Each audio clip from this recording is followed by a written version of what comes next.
Welcome to the Salt Circle Podcast. My name is Hank. With me is the other hero. I didn't think you were going to dive in so fast. Gotta dive in. Very fast. I'm tired. Yeah, I feel you. I feel you. What are we... So, we're yeah. we're back. Again. Back again. God bless. I've moved. This yeah, time. yeah. You couldn't do it while I was gone for a month? How dare you? How dare you? How's things? Everything Things are good. Most of my stuff's still in boxes, but Yeah. my computer's not. And I have internet. Okay, but And that's what really matters. well, the question is, are you using those boxes to support your computer and or sit on? No. Oh, well. Then you're basically living like a king. I have a chair to sit on, and I have another chair to sit on in the other room. Look So at that the one is fucking- surrounded by boxes. Look at fucking like I'm in a Richie little Rich. box 2 fort. chairs? Why do you need 2 chairs? Yeah, man. That's absurd. I can't imagine. Because I was carrying the chair back and forth between the 2 rooms, and that got annoying. I was like, what if I had another chair? And my parents were like, yo, we have this chair we don't need. I'm like, dope. I was gonna like buy an office chair that doesn't suck maybe, but this is the price is right on this chair. Yeah, man. That's the dream.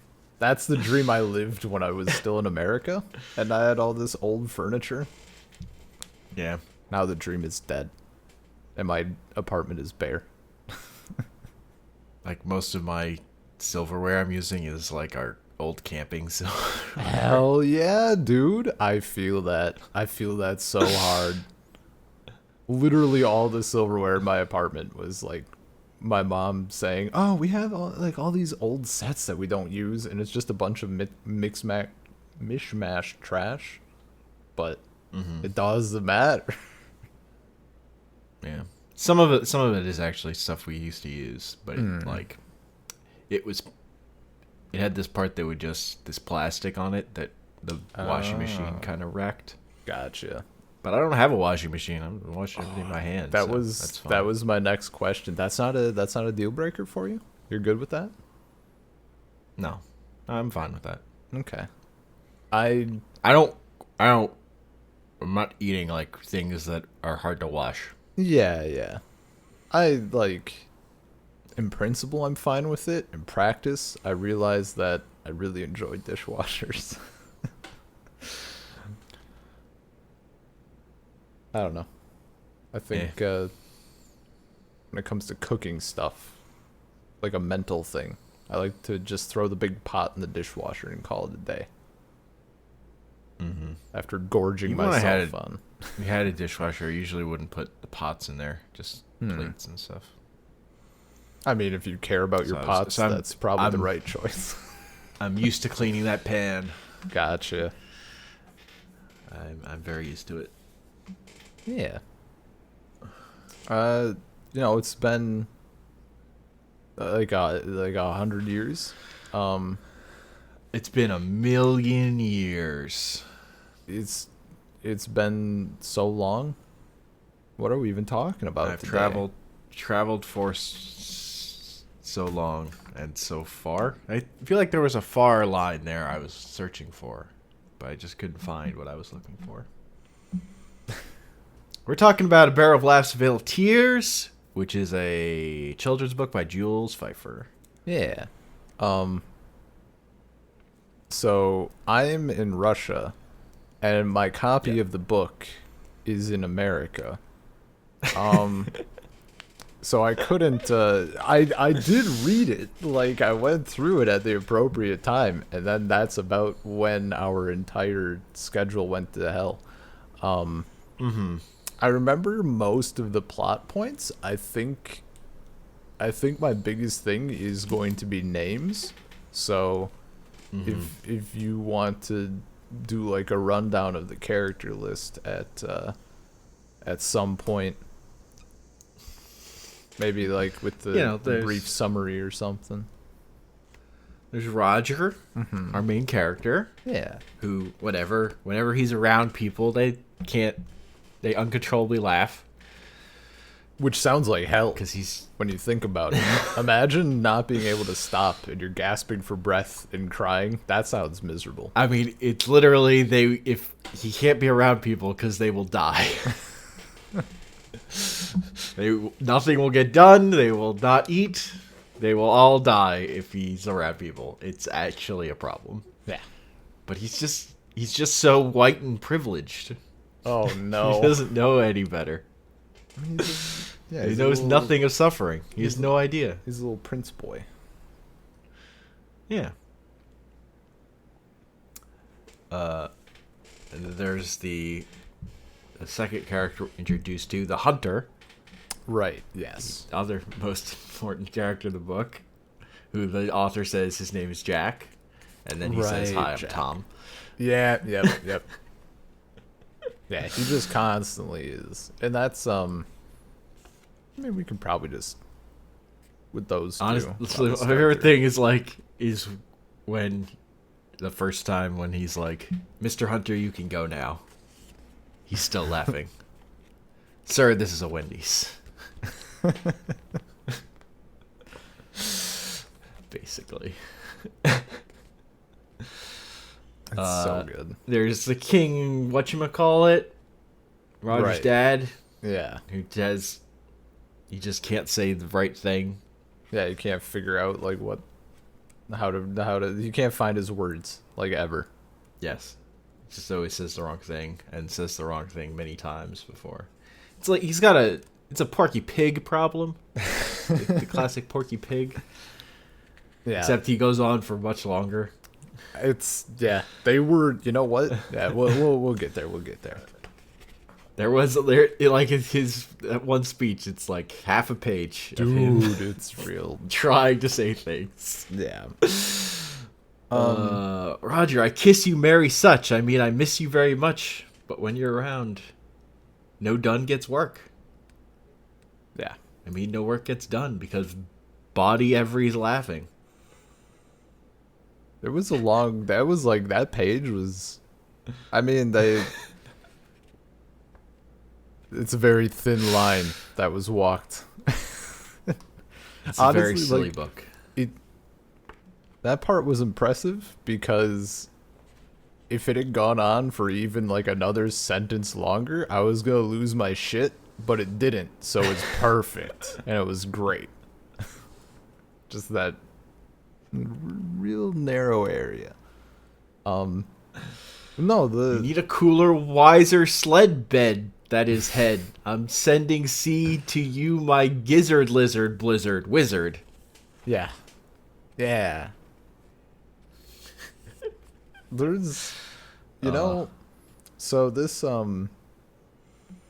book was like, I guess, simultaneously the part of the book club that I was looking forward to, and also the part of the book club that I was terrified of.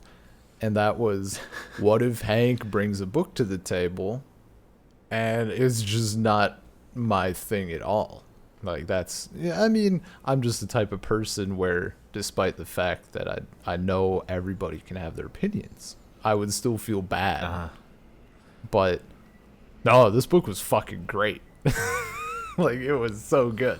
And that's the good side of the book club, is, like, finding new stuff.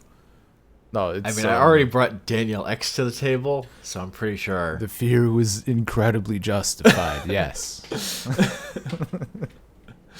Like, that's one of that's a bad book. That is poorly written, I would say. I'm gonna level with you. I hadn't thought about Daniel X in a real long time until you said it just now. And even like talking before you said it, I hadn't thought of it when I talked about potentially bad books. So That's kind of a damper on my day. I gotta go to sleep with that knowledge again.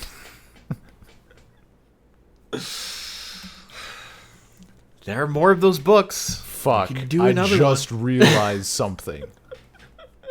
Holy shit. Oh my god, it's all coming together. Oh, this is how much it receded in my memory.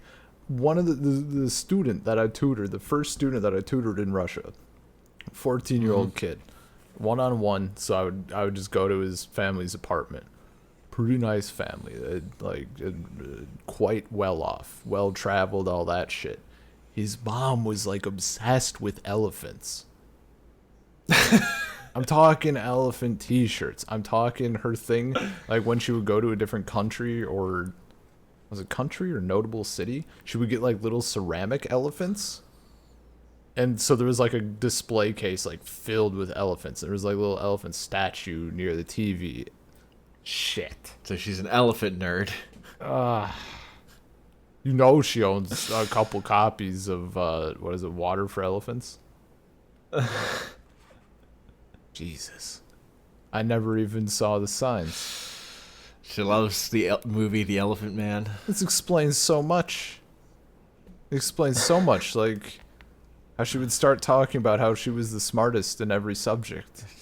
And she would talk about the one true king, Babar. Babar. Yeah, you know how it is. Showed up in a crown and a green tuxedo one day. She opened the door and was just like, "My liege." Fucking Babar. Ugh. So much bad knowledge in my head now. Oh.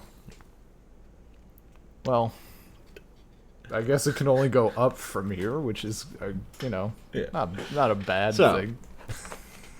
Daniel X was like a weird obsession. Yeah. My friend. Because that book's terrible. But this book, Bear of Last Veiled Teals, is legitimately like up there as one of my favorite kids' books. It is. I read as a kid. It is incredibly solid. Like, for something that I'd never heard of it at all. Even a little. Mm-hmm. And it was really great. I guess at a certain point, well, no, I'm jumping the gun. We'll go through it bit by bit, I guess. So Roger has his little laughing problem. Yeah. And I think, is it to solve the problem that the wizard sends him on a quest, or is it just by virtue of him being a prince he has to go on a quest? I know there's something with the wizard and a quest. No, it's specifically for him to grow up and secure his thing. Right. Because he can't be, if he's a king, if he becomes king and no one can be around him, if like everyone's laughing, it's not going to work. Yeah. It's they're just like, logistically, this is a problem. Right. Okay. And I remember basically the wizard just has to try and figure out a way to cure it, and the way he decides is to send him on a quest. Yeah. That he has like the I forget. J. Does Wellington wizard. Does he actually have like any quest in mind, or does he just send him off? No, I mean, at the end you find out he did have a quest in mind, but it's definitely not the quest Roger goes on account of he spends 3 years lost in the fucking woods. Yeah. It's like, your quest was over years ago. You fucked that one up real bad. Yeah, I remember there was something where like he was supposed to do another thing. Yeah. Yeah. Because it's like playing on the tropes of classic medieval stuff of the prince goes on a journey or whatever. Yeah. Classic stuff. But it doesn't play out in the classic way. Yeah. Thank God. There was some plot points where I was like, is this going to be shoehorned into being a thing? And it wasn't. Yeah, it's good.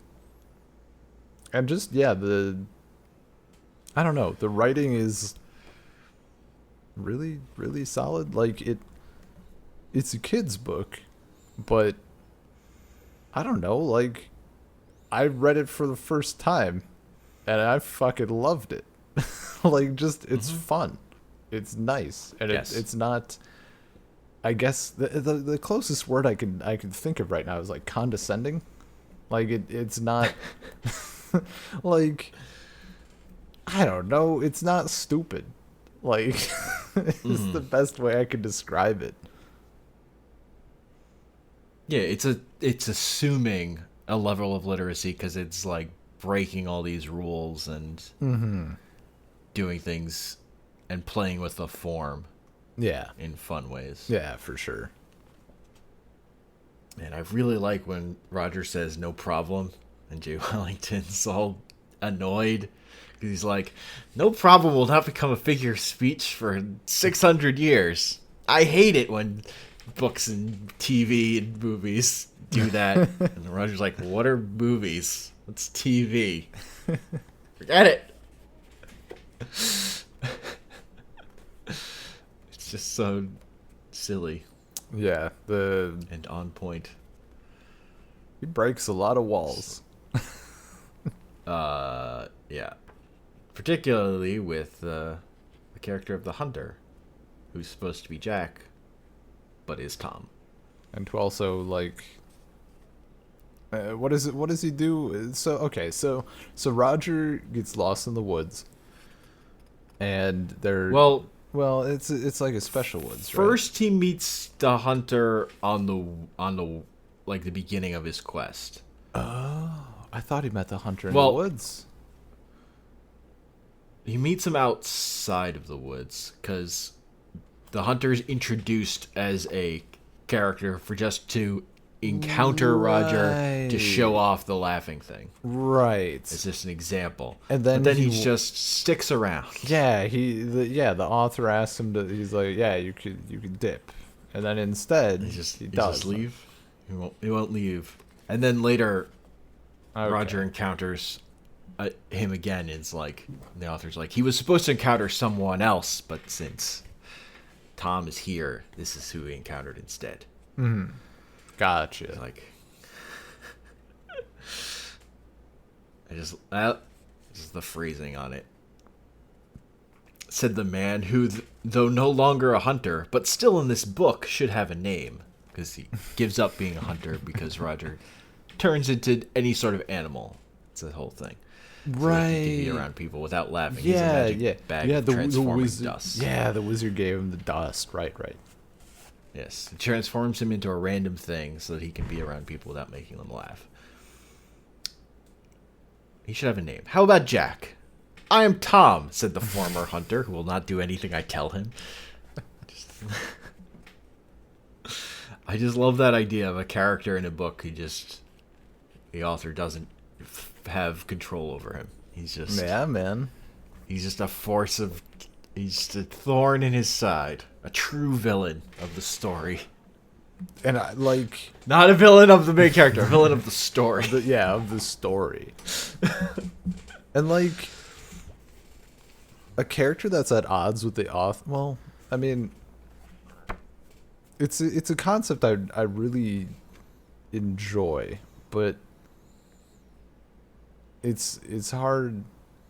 It'd be hard to pull off because like it kind of the idea it plays on the idea that sometimes you start making a character and they become enough of a character that maybe suddenly it's like something they do just pops into your head and you're like, oh shit, like, Yeah. this is how it would go and I didn't even plan this. But Yeah, it's just It's it's making great. literal It's- like a thing that could happen while you were writing. yeah, but it's so Like good there are to, writers who see will it- talk about characters how they work in their heads as they're writing like this. Of Yeah. like characters that just pop up in their stuff or whatever. But this makes it textual. and it's amazing. This character who's like it's just so doing things. it makes me want more of it, like as a device. Yeah, like you just can't do it. Yeah, no, Time. it's 'Cause it's it's breaking the rules, and the rules have to exist. The structure has to exist for it to work. Yeah. As a thing you can do occasionally. The other things I like, I love the way the way that the things Tom does changes the way the narration works, the way the book works. Just like the fake chapter 5 is so good, where the author just has to go, all right, I'm making up a chapter to warn you about this guy because I don't have control over him. And Yeah, it makes me mad. Yeah, the aside. I don't trust him. He's bad. But then I love the arc of Tom, where he's like becomes Roger's best friend when they get lost in the woods together. They're good friends, but eventually, because Roger leaves him behind when he escapes, because he's thoughtless. Yeah, he is not grown up yet. Then Tom turns and just decides he just wants to destroy Roger. He's mean and ugly, and it like the book goes out of its way to say it's not that Tom changed and became worse because of this. It's just he was acting as a good person before. He wasn't a good person. He just happened to be behaving like one at that time. Yeah. And I think that's a great way to present a villain in a kid's book. It's like, this person is a bad person, but you might be friends with a bad person. Like, they might be a person who's nice to you and you have fun with or whatever. Yeah. You hang out with. But when something, push comes to shove, or it's something, you might learn something about that person. Like, that this can happen. This is a thing. It can happen in the world. Some people are just fucking jerks. Yeah. No, they're just mean. And there was a lot of good shit in this book for that. Like, just, yeah. I mean, I don't want to say morals. I do also. You're not. I also have a thing where I really like villains who just their whole thing is like to destroy the protagonist. It's just a thing I like in villains where that's a motivation I like. Yeah, a singular. They don't have higher games. A singular hatred of this person. Yeah, that's a good way to make me like a villain. Oh, it's a good lesson. Bad people don't always act bad. Yeah.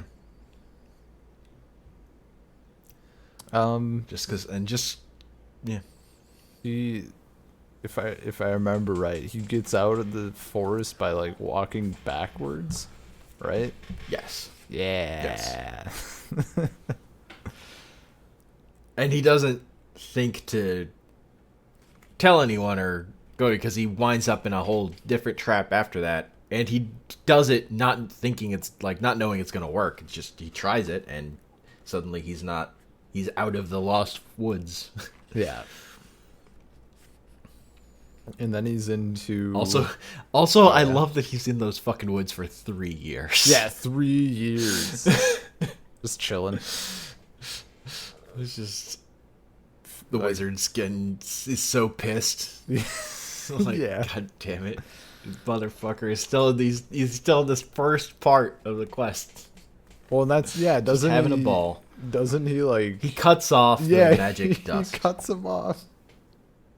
Yeah. So suddenly, Roger wakes up and his bag, which always refilled every morning, is only half full. And so he knows, uh-oh. Yeah. Uh-oh. Because if he runs out, then he can't be around people. Because they will all laugh themselves to death. Mm-hmm. Yeah, and then he ends up in it's like a rocky area or something. There's like rocks. There's a lot of rocks. Yeah, it's the Dastardly Divide or something. Right. I might have gotten the prefix on it wrong, but it's something like that. Yeah. Also, there's a good part where he's like, and Roger can't just fall down to the bottom like Wile E. Coyote, because this is a book, not an animated cartoon, so I have to be more realistic. Yeah.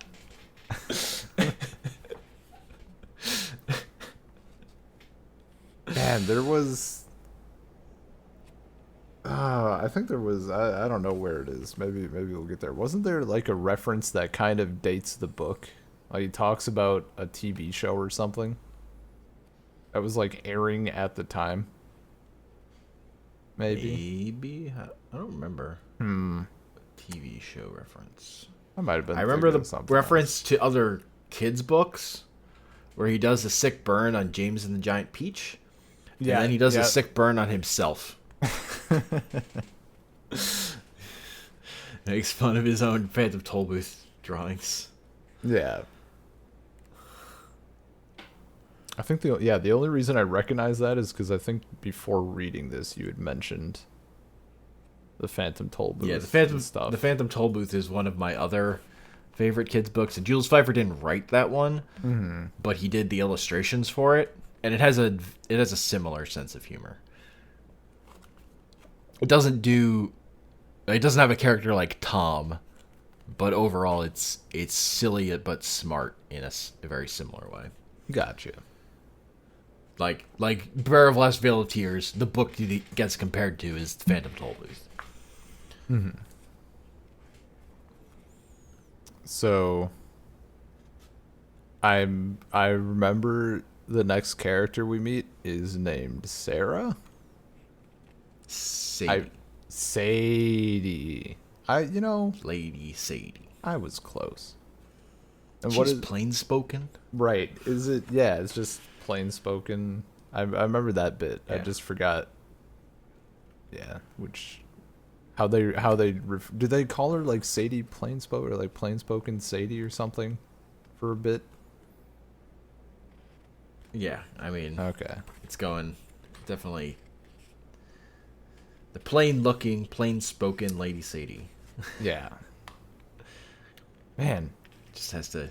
That's her gimmick. I can't. Yeah. I can't believe I didn't remember it rhymed.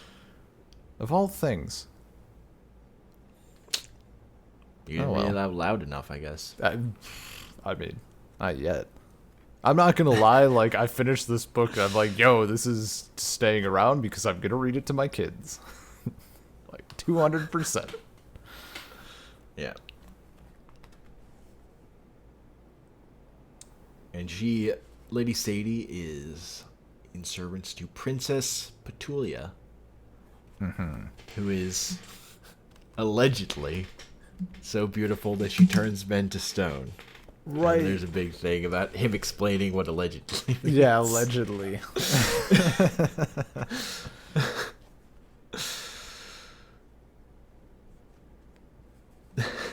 God, so many. Yeah.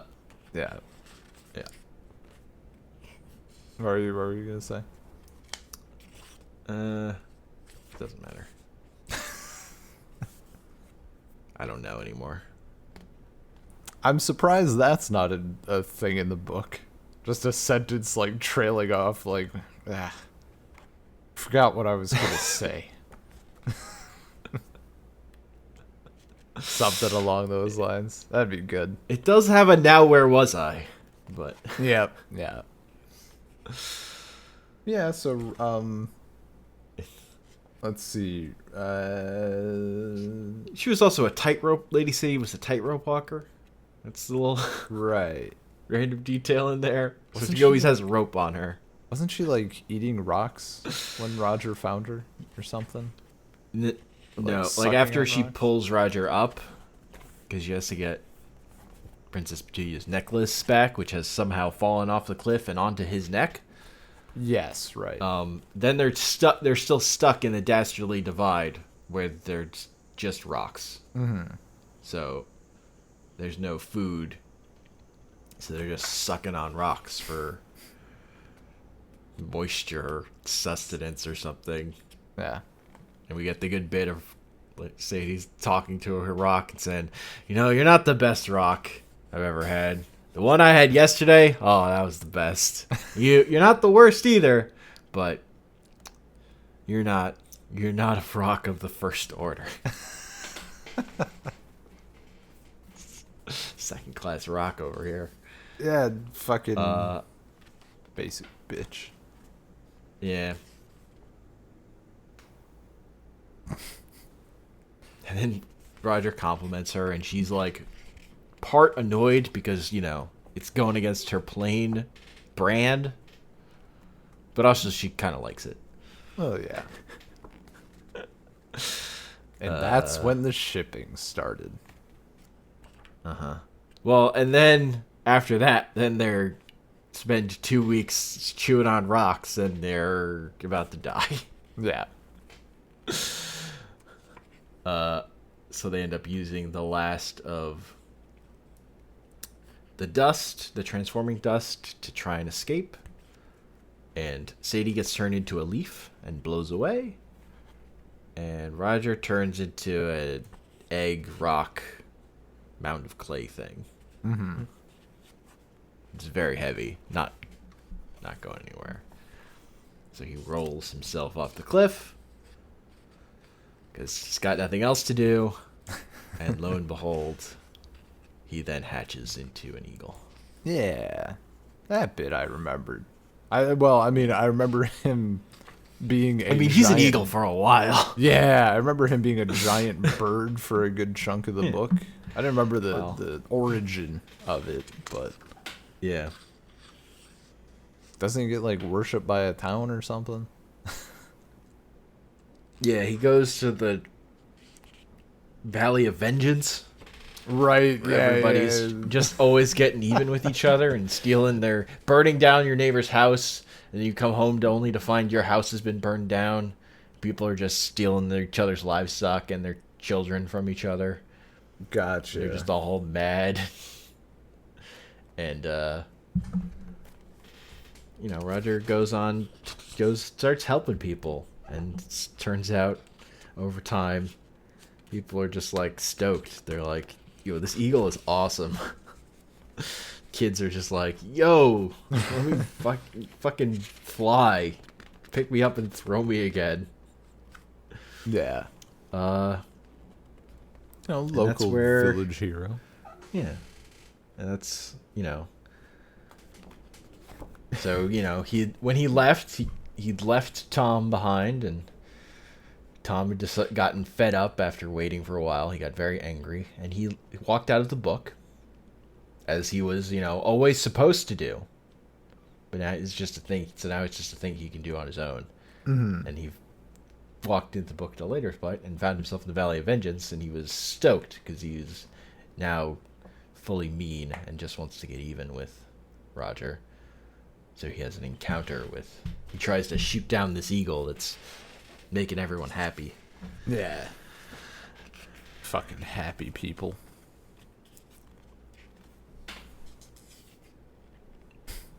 People are changing. Wasn't there like... I feel like so Roger was helping everybody and they were getting to be nicer and stuff. I swear that there was like... Isn't there like one dude or they start like reverting a little bit? Or is that because of Tom? That's literally just Tom. Okay. Tries to kill him. I thought there was something else. Okay. I mean... Yeah, again, been 100 years. Someone else tries to fight him, and then it turns out that was Tom. Gotcha. Okay. And the narrator's like, yo, I told you about Tom. I warned you. Now look where we are. Yeah. You didn't believe me. The difference between Tom now and Tom in the old days is that the old Tom behaved like a nice person. That's such a good... such a good thing. And I love the drawing of Roger as the eagle on the upper right hand of the page, and Tom in the bottom left with his fucking fist up, yelling. Damn helpful bird. Get out of here. Get out of here. Making people happy. Fuck you. Apologizing to me for being thoughtless. Fuck you. How dare you? Tom went from being Roger's best friend to being his worst enemy. Didn't Roger like flew everybody out of the forest then or something? Including like that rotund woman. who had Yes. lost her love or something. Mm-hmm. Yeah. Yeah, he flies across the Sea of Screams and the Mountain of Malice on his way there. Yeah. And the Mountain of Malice is just like throwing rocks at him, and like they hurt, but it's, he's a giant eagle, he can handle it. But then there are tiny notes tied to all of the rocks, and then he reads them. Oh and yeah. they just make him sad. They're just the meanest tweets. Yeah. They cut deep. Those troll comments get right to the heart of his deep-seated fears. They fucking They at know him. just the thing. They at him.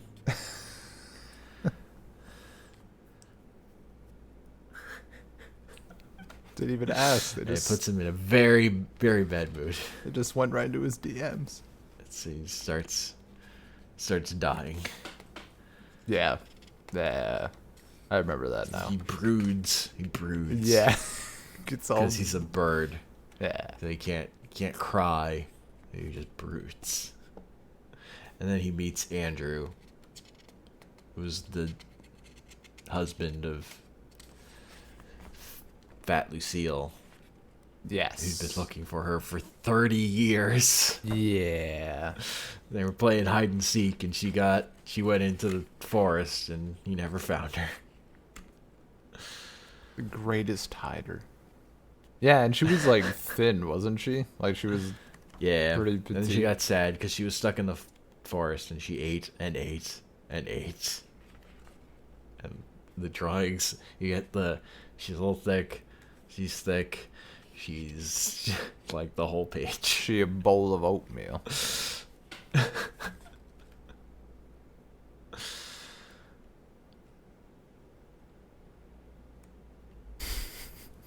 Yeah, so that finding Andrew restores Roger's, desire to help people.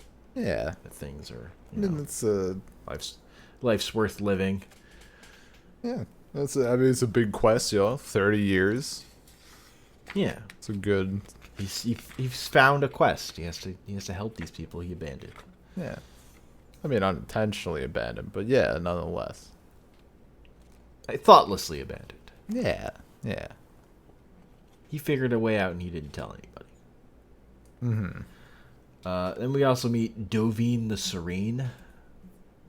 I think I forgot her entirely. Sits behind a crystal ball and is like a fortune teller, and Okay. she's taller than everyone, but no one ever sees her stand up. Boy. Could you hear that? She's the one who. Yep, Okay. I heard that. Nothing to see She here. ends up marrying Andrew and Lucille, Right.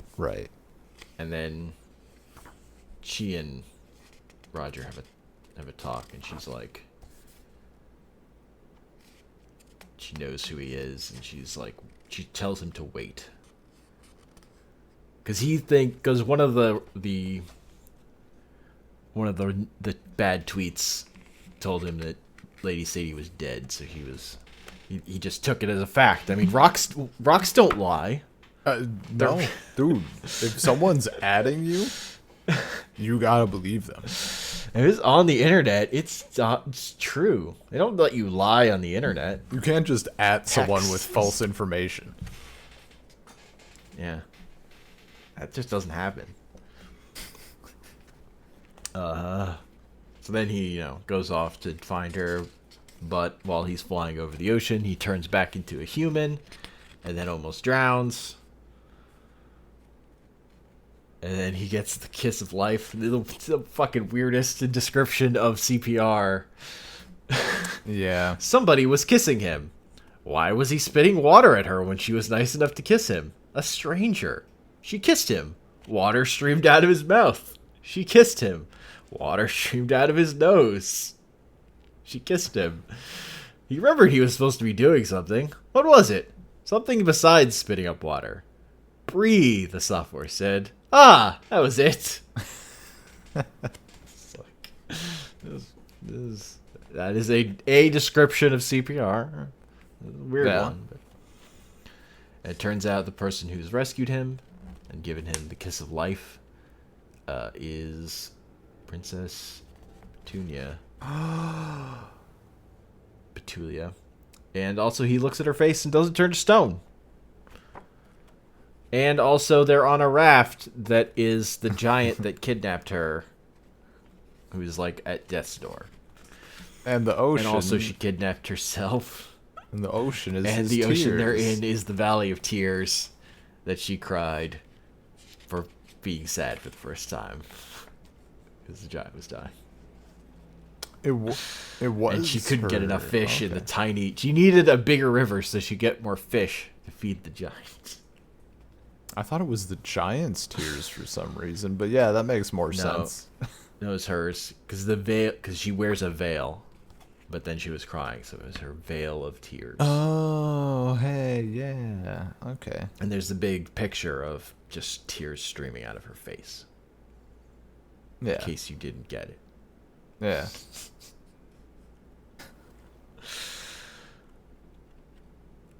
So, like, yeah, this giant thinks he was good enough to look at her face and not turn to stone. And, yeah. Also, Roger says... She asks why Roger thinks that she's not super beautiful, and he's like, "No, you're the most beautiful woman I've ever seen, but you're a little old, aren't you?" Oh, holy shit! I forgot about that bit. That's great. Savage. Savage. Oh man. That's great. I totally forgot about that bit. You're a little old though. Oof.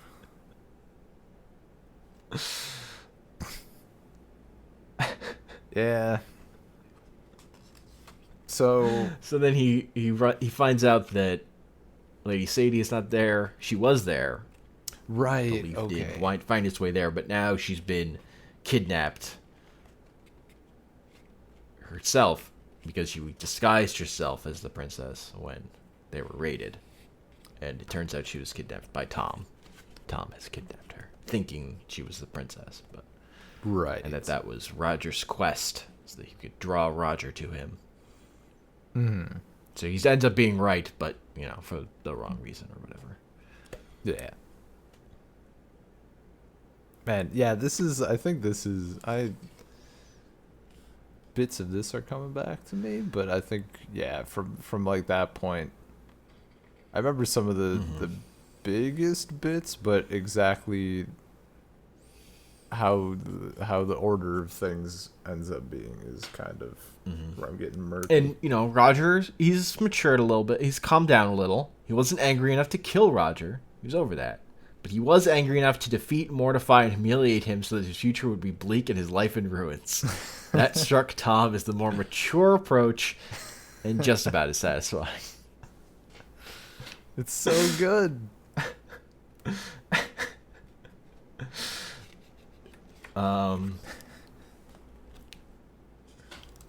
Really the important thing is that then Roger and Tom have their fight.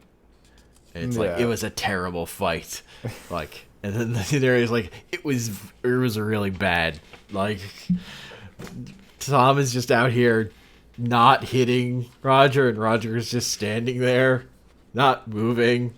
Right. Tom just can't bring himself to actually hit Roger. Just like missing wildly over and over again, clumsily attacking. I remember that doesn't Sadie doesn't Sadie take off the veil? And is that at this point or is that later? Well, first she goes to take a bath while they're fighting because the fight is boring and terrible. Yeah, terribly boring. Most boring fight you've ever read about in a story. But yeah, then she comes back and she took off the veil revealed a perfectly average, pleasant-looking young woman. It made no difference. Tom turned to stone. Beginning of the next chapter. Yeah. How could Tom turn to stone? No. Tom turned to stone because he had made up his mind he was going to.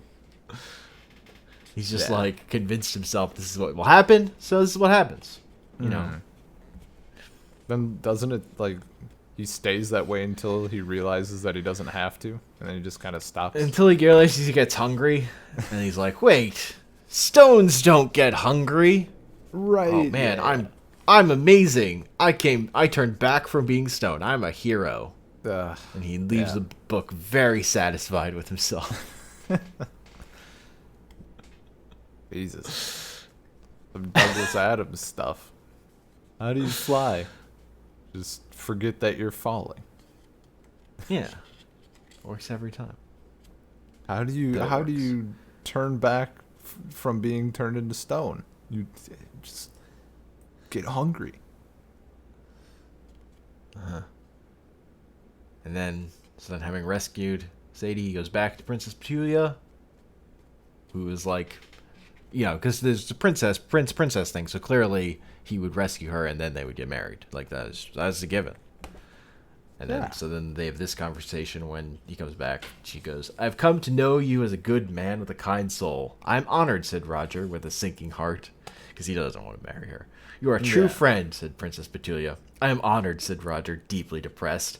"True friend, I would rather die than marry you," said Princess Petulia. Whoopee! Yeah. So then Princess Petulia gets married to the giant. Roger and Lady Sadie, Princess Sadie, now get married. The giant's name is Philip. And when Princess Petulia takes off her veil to show to him, he says, "I have not turned to stone. I have turned to jelly." Hell yeah. That's a sort of corny and shit. They get twin castles right next to each other. The giant's castle is much bigger. You could accommodate the giant. As you do. Yeah. As you do.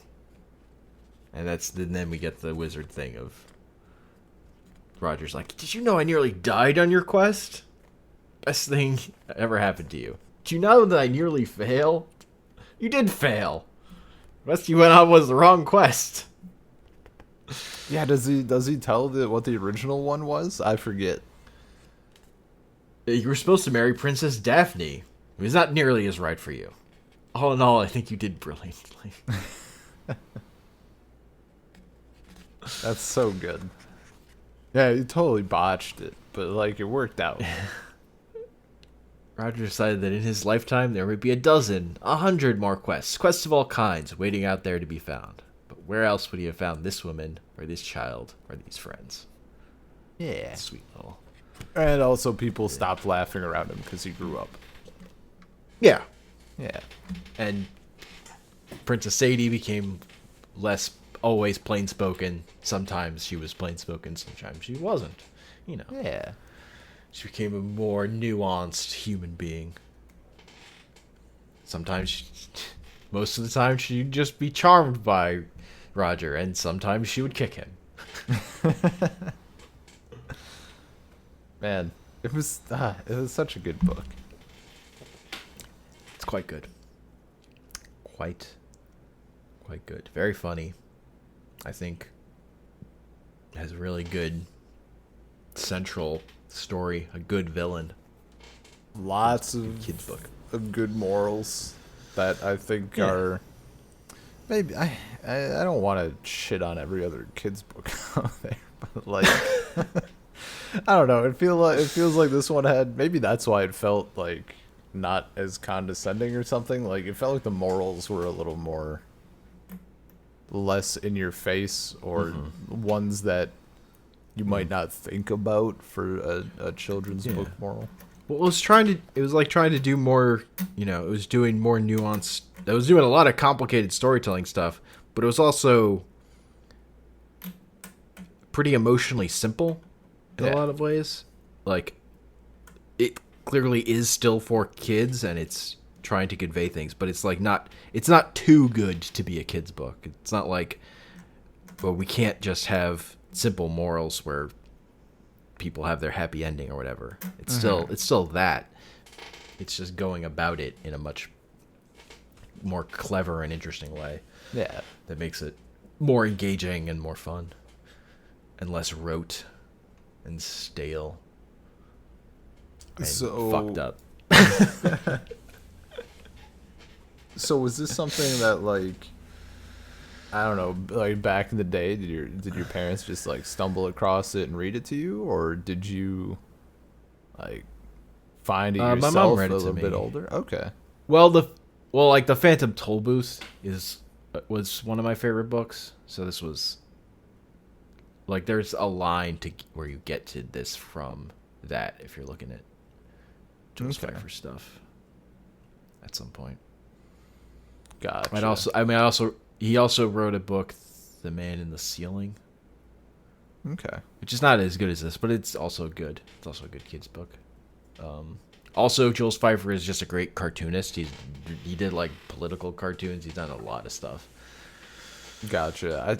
He's primarily a cartoonist. He did comic strips and stuff. Yeah, I think maybe that was like before I don't know. I remember you probably at the same point you mentioned like the Phantom Tollbooth and stuff.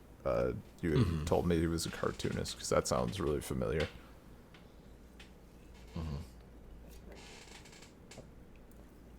Yeah, and it's like you did a book, How to Kill Your Mother, not that long ago, some years back. And I think I was having trouble. I couldn't find it. I couldn't find this book digitally. But the physical editions, quite cheap. Like, I don't know if anybody else is curious about grabbing it. It looks like the paperback is $12, and it's probably newer, and it's on Prime, but the hardcover is like $2.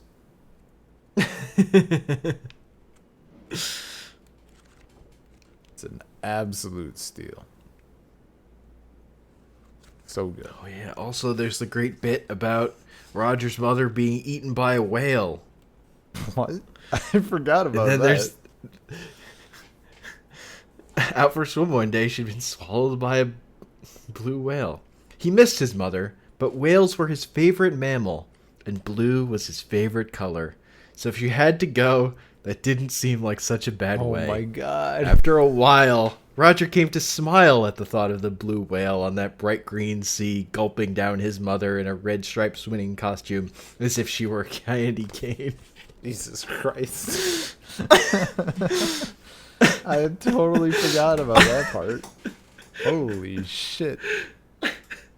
This book is good. This is a good book. Oh, that's kind of grim. Kind of. Kind of grim. But it's fine. Everything's great. This is fine. God. I don't know where to go from there. Yeah, honestly, like, I wish you would have remembered that after we did the outro, because that's like the perfect sign off. Oh, that's great. Yeah, yeah, we're a little under, but I kind of feel like that's peak. Yeah. That's good shit. Hey, Dad, remember the day that Mom died? How happy do you think that whale was? So majestic. I mean, if you gotta go, what better way? Yeah. I'm sure Daniel X would have felt the same way if his mother had been eaten by an elephant. Jesus. Or sat on don't by an stop. elephant. Gross. I don't, like... Daniel X would be too, like... This seems too fetishized? Fetishized? That doesn't sound right. Fetishized. Sure. Really? Okay. It seems too fetishized with elephants. I think he'd make it weird. Well, there is that time he had made a friend who was made of bugs, and then his bug friend died, and he was sad, and he was like, even though I have all my friends and family around me because of my amazing powers that just recreate dead and imaginary people, it's sad because he was my one real friend. Ugh. This boy who was made of bugs. This one true love. Bug boy. Daniel X He's strikes like- me as the type of dude who would be into elephant vor. It's like he was like Spider's Man, except not having eaten Spider-Man and gained all of his personality and moral compass. Except, you know, also still wants to eat people. Well, yeah. Can only ask so much of a bunch of spiders. He's got a sentient collection of spiders. Man. Spiders, man. I think the worst part about Daniel X is that I'm not even sure if my instinct is to subject Anya to it because, you know, we're married, so she deserves to suffer with me. But like, I don't know if it'd have the same effect on her. I mean, probably. 'Cause of the- but it's, Yeah. like, just like, I think she would recognize, 'cause, you know, she's a smart lady. She would recognize that it's bad, that like the Mary Sue-ness of his character, but I don't think she'd truly appreciate how fucking terrible it is. Well, yeah, there are multiple layers to Daniel X. Don't It's even bad. There are multiple layers. It's Yeah. it's amazingly dark in a way it doesn't understand, where he just lives this life of creating imaginary versions of friends and his beloved family, Yeah. and like that's the only people he knows, or all figments of his imagination he creates with his powers. But then there's a layer where the book is just so badly written and his first person perspective is so awful. So, because I have a different view on it because I didn't read the book first. I read the Yeah. manga version, Yeah, where it's which not doesn't have the first thing where person. all the writing. Yeah, it's not from his perspective. The Yeah. writing's not so awful. It's just that plot, that thing of how dark and weirdly fucked up it is, and also the elephant thing, which is it's just weird. Yeah. Man. But then you read the book and you're like, this is fucking awful. This is really bad. It is really The only thing I bad. can compare it to is there's the cartoon, The Ultimate Spider-Man, Okay. which is the worst version of Spider-Man. You're like in his head too much, and he's super pompous. I hate it. Yeah, it sounds like Daniel X. The most unlikable Spider-Man cartoon, Ultimate Spider-Man version. And that one got created after Marvel got the rights to making the Spider-Man animated TV shows away from Sony. So my favorite Spider-Man TV show got canceled for that one. So my fear with this new, it's not going to happen, but my fear with this new Sony Marvel Spider-Man dispute is that somehow in the negotiations, in order to make more Spider-Man movies with him in the MCU, Sony will give up the movie animated rights and we'll have no more Spider-Verse. That's my secret fear. That would be solid trash. Be tragic. Yeah, it would be really bad. It's not gonna happen. That movie made too much money. Yeah. But Far From Home is literally the highest grossing Sony movie of all time. I still need to see it. I just never got around to it. Kind of waiting for it. At this point, like, I'm just waiting for it to either release somewhere where I can watch it legally or just skirt around the edges and watch it illegally. The best part is the post-credit scene. Which I'm pretty sure was spoiled for me. It's still amazing. Yeah. I just, I got the old brother-in-law. I mean, when you don't see a movie when it's out. Yeah, but also, so it was my brother-in-law, and I love him, and he's 12, so like, no one. So you can't hit him. Yeah, that's like that. Yeah. And I think like with his classmates, he hasn't done anything like this enough where like someone's throat punched him or something. So like the lesson can't be properly taught. But he saw it and he kept wanting to spoil it.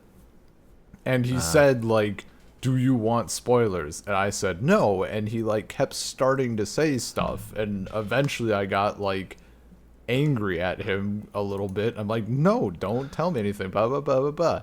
And he was quiet for a bit. And he did the thing where he doesn't say what it is, but he says, "Do you know blah blah blah?" And I'm like, ugh. I said no spoilers. And he's like, "I didn't spoil it." I'm like, "You asked me about this thing that is definitely not random." Like, I know what it is. You're not slick. I know why you're asking. Look, but you put a cookie in front of a 12-year-old and told him not to eat it, but you did nothing to stop him from eating it. I didn't put the cookie. He put the cookie there himself. He put the cookie there so himself. He put a cookie there and said, "Can I eat this?" And you said no. Yeah. And then he stared at it, and then he ate it. And then he fucking ate it. I just don't See, nice enough this to is what ask. happens when you engage with terrorists. Not nice enough to ask. Not nice enough to listen to the answer. No, the asking is not a niceness. The asking is the first shot in the spoiler wars. Yeah, There's the shot across the bow. It means he understands the idea. He knows the power that he holds. At least he didn't spoil any like plot points of the film itself, so I don't really care. I just thought it was. I'm like, oh, yeah. Good times. My favorite thing about the plot of that movie is that if you have based on the way they marketed it, if you have vague comic book knowledge, you know the twist. If you have very deep comic book knowledge, you can overthink the thing into thinking maybe it's something completely different.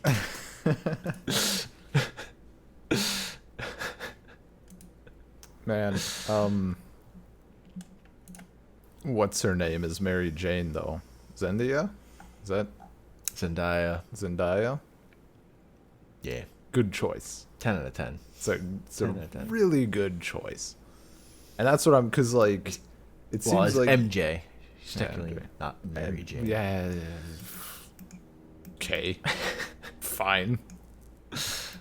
She's the equivalent, but and technically her character is named something different. And his aunt, because they didn't want it to be a marijuana joke, I guess. Slamming hottie.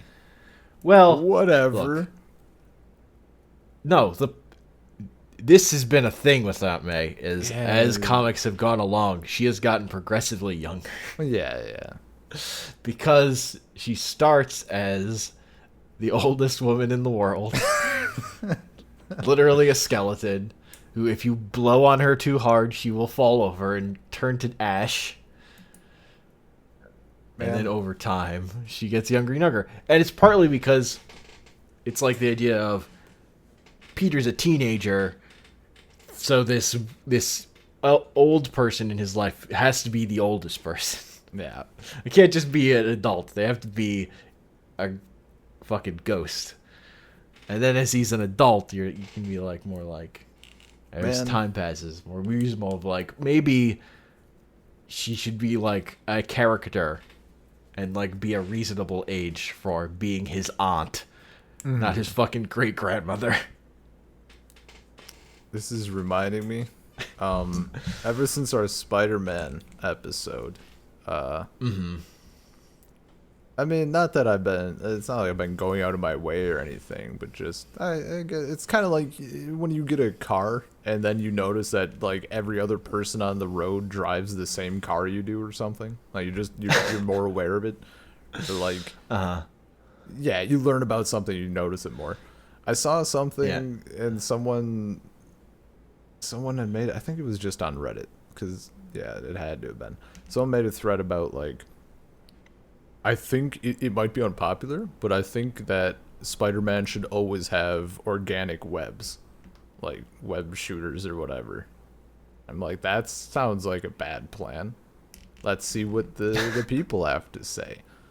And I pointed out, and I'd forgotten this, the top reason for not doing it was then it feels even dumber. Like, one of the person's arguments was that Peter Parker's a really smart person, so like, how would he run out of, like, how could someone so smart run out of webs, like, during a fight? Like, how could you be out of your ammo? And the top comment was just, you can be really smart and also be really dumb. And also in Tobey Maguire, in the Tobey Maguire Spider-Man films, he also shot blanks at convenient times. They just were for different reasons now. They were for puberty or for not wanting to be Spider-Man. Yeah, like stress. Yeah, like emotional bullshit reasons instead. Yeah. But I'm like, I know enough to have the right opinion. Got him. Yeah. Yeah. No, you need the web shooters so that then when he dies, they can be given to Miles. It's important. Oh no.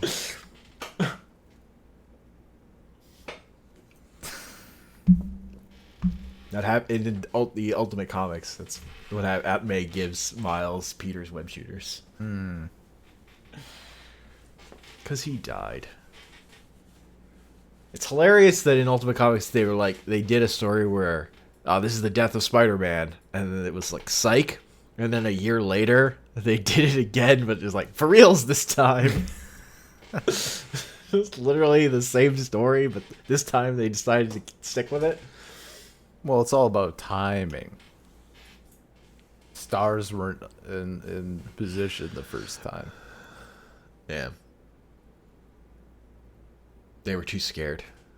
Yeah, they didn't have the balls. They didn't have the balls. They didn't have their plan going forward for what the fuck they were gonna do ready. Yo, someone tried to make a little meme about, like, there was a thing for a little bit with, like, the gym teacher trying to tell you to, like, oh, you're not working hard enough, you're not running fast enough or something, and then, like, a picture of morbidly obese person or something, because, you know, stereotypical gym teacher, whatever. And someone posted, one of them used a picture of Kingpin. Yeah, and I was like, did you guys watch the fucking movie? That'd be terrifying. That man wasn't out of shape at all. Like, No, that'd be the Kingpin worst. is. I think in comics they describe him. He's like 2% body fat. Yeah. He's just pure muscle. Yeah, he's like a... I mean, he's like Spider-Verse is the best depiction of him, where he's just an angry square.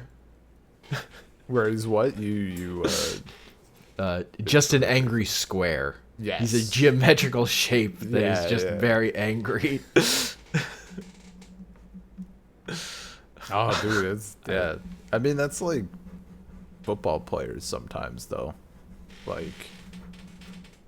linebackers or whatever, like you just see them, and if you don't know better, like they look like they're just a little blobby, and then they put That's like because they have shoulder pads. no, But even yes, without also them, some of yeah. them are fat or chubby. My Yeah. favorite is baseball pitchers that are fat. That's my favorite.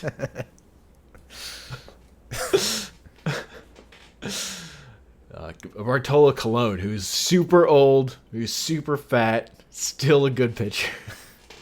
Hell yeah, dude. Or just like golfers.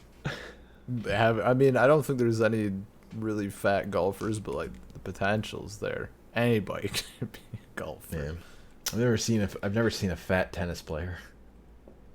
Yeah, no. It feels that impossible. wouldn't- Yeah, I don't think that would, unless you're actually Kingpin, like, I don't think that one's going to be happening.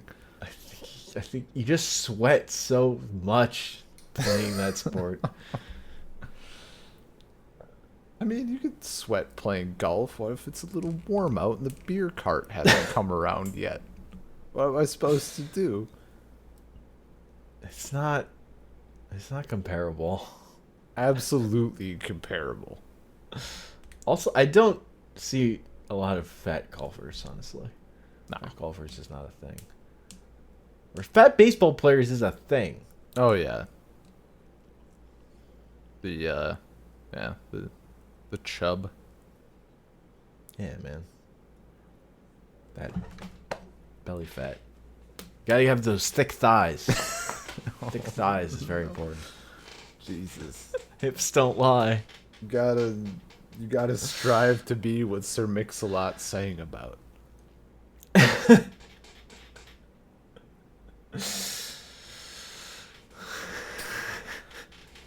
Okay. I think we're done. I think thick baseball players is about the best this episode is gonna get.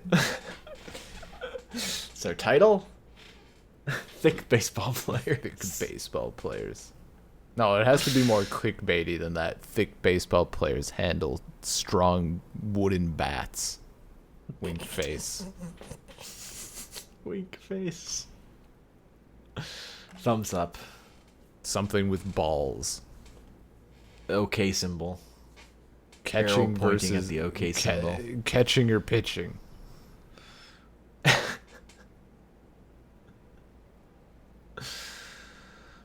Catchers can be portly sometimes. Oh, But yeah. But that's such a hard. That's like the hardest position on your knees. Yeah, doing those squats. Just like seeing retired catchers, they just can't bend. It's I mean, done. I don't know. Shortstop would be kind of rough. Shortstop is difficult, but I don't think it's as bad on your knees. I You're mean, not that's fucking sitting I in mean, the squat maybe- position. Maybe not for the as whole half maybe a not game. as bad on your knees, but how many times do you get called shorty before you go postal on someone? I mean, that only works if you're actually short. If you're acceptable height, Nah, Then no, you- no. comfortable with yourself. You say that until you. I get mean, called unless you're shorty. borderline. If you're borderline, then it gets to you. You're like, I'm not even short. Yeah. I don't know. I mean, any If I amount were of called that. short, I wouldn't. I'd be like, is that a joke? Well, that's because you're like 7 feet tall. It's not true. You're 7. In my memory, you're like 7 feet tall. Like I distinctly I'm like remember. 6 feet tall. I remember- You're like adding an extra foot. I remember looking up to you. Like you were on It stilts. just or means something. you're short, shorty. How dare you? You fucking giant. Yeah, I can be a good raft. The full circle. I just need to be on almost dead, and then you just float around on my belly. I mean, as far as Although if I'm ways starving to to death, grow. I probably won't have much of a belly anymore, theoretically. Yeah. All right. I don't have my card with all the information on it. Email us at saltcirclepodcast@gmail.com. Find us Salt Circle Podcast on iTunes, Stitcher, Google Podcasts, Spotify. And our episodes are hosted at anchor.fm/saltcircle. And you can find me on Twitter at Comic Panels. Yeah, See, I know it all, but I don't have my safety blanket. I'm just going to talk all over your Twitter handle name now. That's fine. That's fine. Just rude. Just rude. The Twitter is bean_LP. Don't at Everybody me. tweet Ben. Don't at me. Call him Don't Shorty. fucking at me. Add him and Don't. call him Shorty. Oh, it's not necessary. I'd say I'll Look, throw man, myself out the window if people did that. But like, my window used to be first floor and I was 20th, so I don't want to make that promise anymore. There's also a playground immediately outside my window. Like, children hang out there, so that wouldn't be fair to them. Don't at me. Look, man, we just have to reenact the Mountain of Malice, and people have to send you bad tweets. Rock just sails through my window. A note attached to it just says Shorty. It says Sup, Shorty. Sup, Shorty? I'd be triggered. I'd be actually triggered. The triggered channel wouldn't be enough to...